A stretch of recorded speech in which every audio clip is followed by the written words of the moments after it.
अभी हम लोग देखेंगे concept of scalar and vector. उससे पहले देखेंगे कि वेक्टर की जरूरत क्यों पड़ी। लेट अस कंसीडर एक एग्जांपल से हम लोग इसको देखेंगे। ये एक रिवर है और एक बोट को इस पॉइंट से इस पॉइंट पे जाना है और वाटर का फ्लो इधर हो रहा है। इस रिवर में वाटर इस डायरेक्शन में फ्लो हो रही है।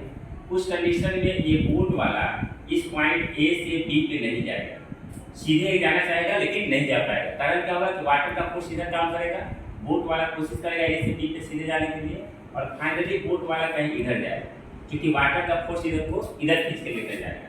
यानी कि जब एक ऑब्जेक्ट पे दो या दो से ज़्यादा फोर्स अप्लाई होगा, जैसा कि वाटर का फोर्स इधर ले जा रहा है और बोट वाला कोशिश कर रहा है इधर जाने के लिए, तो नहीं ये बोट इस डायरेक्शन में जाएगा, नहीं इधर जाएगा, तीसरी डायरेक्शन में जाएगा।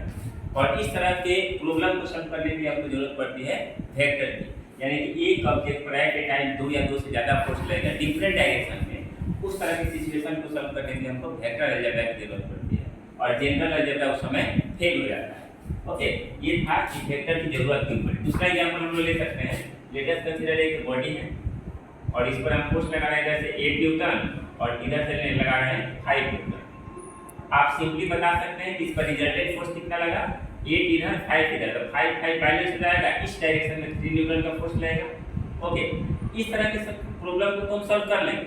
लेकिन इसी बॉडी पे बहुत सारे फोर्स लगेगी। मान लीजिए इस डायरेक्शन में फोर्स लगा, एक फोर्स इस डायरेक्शन में लगा 4 न्यूटन, इधर से लगा 6 न्यूटन और डिफरेंट जब डायरेक्शन में फोर्स लगा, उस समय हम अलजेब्रा सिंपल अलजेब्रा से इसको कैलकुलेट नहीं करेंगे। इस कंडीशन को सॉल्व करने के लिए, यानी कि चारों फोर्स का रिजल्टेंट निकालने के लिए हमको वेक्टर अलजेब्रा की जरूरत पड़ेगी। ओके, तो ये था कि वेक्टर की जरूरत क्यों हुई। ओके, दूसरी चीज कि वेक्टर होता क्या है।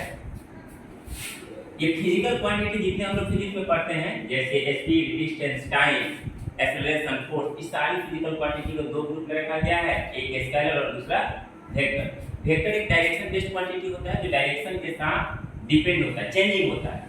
ओके, यानी कि डायरेक्शन चेंज करेंगे उस क्वांटिटी के अमाउंट में भी चेंजिंग है, उसको बोलते हैं वेक्टर।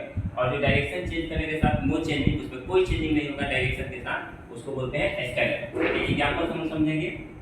जैसे कि आप हम फोर्स में देखे थे ना, ये 8 है, इधर 5 है, तो 8 और 5 का रिजल्टेंट आ रहा है कितना, अगर इसको हटा दे तो ये रिजल्टेंट आएगा इस डायरेक्शन में 3 न्यूटन।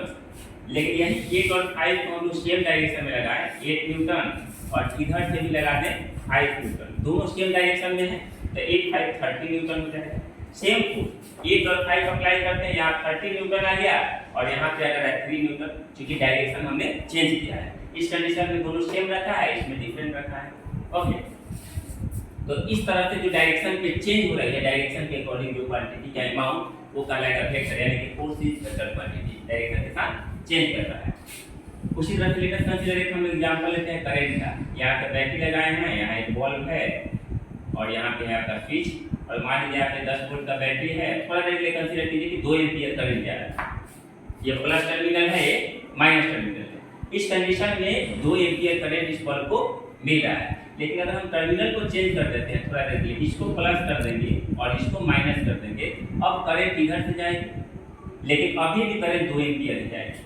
यानी कि डायरेक्शन चेंज हुआ करंट का, लेकिन करंट हमेशा 2 एम्पीयर ही जा रहा है आपको, चाहे प्लस से माइनस की, ये इधर प्लस रहे उधर माइनस रहे, या उधर प्लस रहे इधर माइनस रहे, करंट उतना ही जाएगा। यानी कि डायरेक्शन चेंज करने के साथ इस करंट में कोई चेंजिंग नहीं होगा, तो करंट है स्केलर क्वांटिटी।